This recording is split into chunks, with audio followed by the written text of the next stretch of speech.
ونصلی علی رسولہ الکریم اما بعد فاعوذ باللہ من الشیطان الرجیم بسم اللہ الرحمن الرحیم وَإِذْ قَالَ رَبُّكَ لِلْمَلَائِكَةِ إِنِّي جَاعِلٌ فِي الْأَرْضِ خَلِيفَةً قَالُوا أَتَجْعَلُ فِيهَا مَن يُفْسِدُ فِيهَا وَيَسْفِكُ الدِّمَاءَ وَنَحْنُ نُسَبِّحُ بِحَمْدِكَ وَنُقَدِّسُ لَكَ قَالَ إِنِّي أَعْلَمُ مَا لَا تَعْلَمُونَ وَعَلَّمَ آدَمَ الْأَسْمَاءَ كُلَّهَا ثُمَّ عَرَضَهُمْ عَلَى الْمَلَائِكَةِ فَقَالَ أَنبِئُونِي بِأَسْمَاءِ هَؤُلَاءِ إِن كُنتُمْ صَادِقِينَ قَالُوا سُبْحَانَكَ لَا عِلْمَ لَنَا إِلَّا مَا عَلَّمْتَنَا إِنَّكَ أَنْتَ الْعَلِيمُ الْحَكِيمُ قال يا آدم أنبئهم بأسمائهم فلما أنبأهم بأسمائهم قال ألم أقل لكم إني أعلم غيب السماوات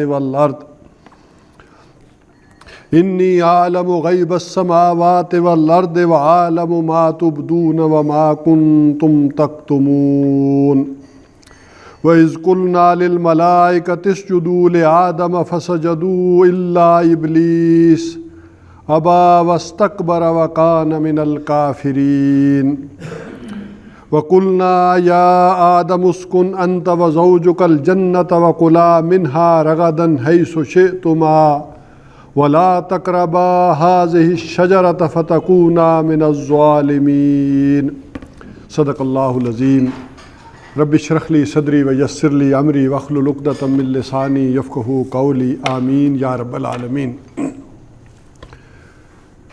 اس رکوع کے بارے میں تعارفی گفتگو تو ہم کر چکے تھے کہ 3 مخلوقات اس کائنات میں ایسی ہیں جو ہمارے علم میں ہیں، جو صاحب ارادہ یا باشعور ہیں۔ ایک ان میں سے فرشتے ہیں جو نوری مخلوق ہیں، اور یہ لطیف ہونے کی بنیاد کے اوپر اپنے وجود کو کوئی شیپ بھی دے سکتے ہیں، کسی اور شکل میں بھی آ سکتے ہیں۔ اسی طرح ان میں کوئی تذکیر و تانیث نر اور مادہ کا تصور نہیں ہوتا، اور یہ اللہ تعالیٰ کے جو عالم امر اور عالم خلق ہے، یہ اللہ تعالیٰ کے عالم امر کے متعلق مخلوق ہے۔ اس کے بعد جنوں کے بارے میں نے بتایا تھا کہ یہ عالم خلق سے ہیں، اور یہ بھی لطیف مخلوق ہے، یعنی ان کا مادہ تخلیق نار ہے، ان کا نور ہے، ان کا نار ہے۔ نور اور نار میں بڑا قریبی ایک تعلق بھی ہے، چونکہ جس نور سے ہم واقف ہیں یہ فزیکل نور ہے۔ اصل میں فرشتے جو اس نور سے بنے ہیں وہ فزیکل نور نہیں ہے، وہ مادی دنیا کے متعلق نہیں ہے۔ دیکھیں نا، ایک نور یہ روشنی ہے، یہ بھی تو ایک نظر آ رہی ہے، ایک سورج کی روشنی ہے، وہ بھی نور ہے، لیکن ایک اس کے ساتھ نار کا معاملہ بھی ہے۔ ایک وہ نور ہے کہ جو نظر نہیں آ سکتا، وہ اتنا لطیف ہے۔ اور آج تک کی سائنس کی دنیا، میں نے کہا تھا، وہاں تک پہنچی ہے جو بگ بینگ، یہاں تک ایک تھیوری جو ہے ہماری سائنس کی دنیا تک جو ہے وہ پہنچ چکی، بڑے قریب جا چکے انسان جو ہے۔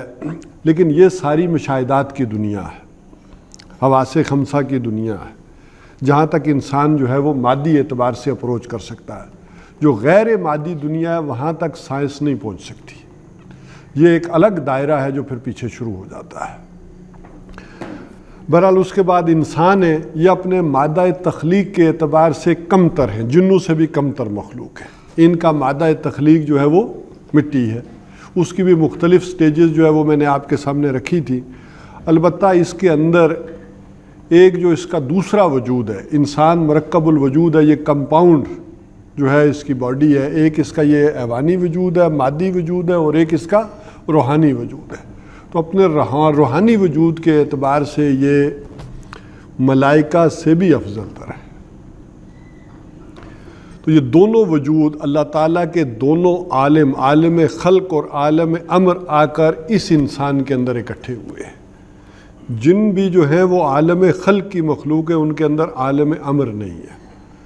تو یہ انسان اتنا عظیم تر ہے، جسے جہاں ابھی اس کا چونکہ پہلے رکوع میں، یہ جو چوتھا رکوع ہے، اس کے پہلے میں آدم کا جو مقام ہے اس کائنات کے اندر وہ معین کیا گیا ہے، پھر علم کی جو حقیقت ہے وہ بتائی گئی ہے، اور پھر جو فائنل چارٹر ہے وہ دیا گیا ہے۔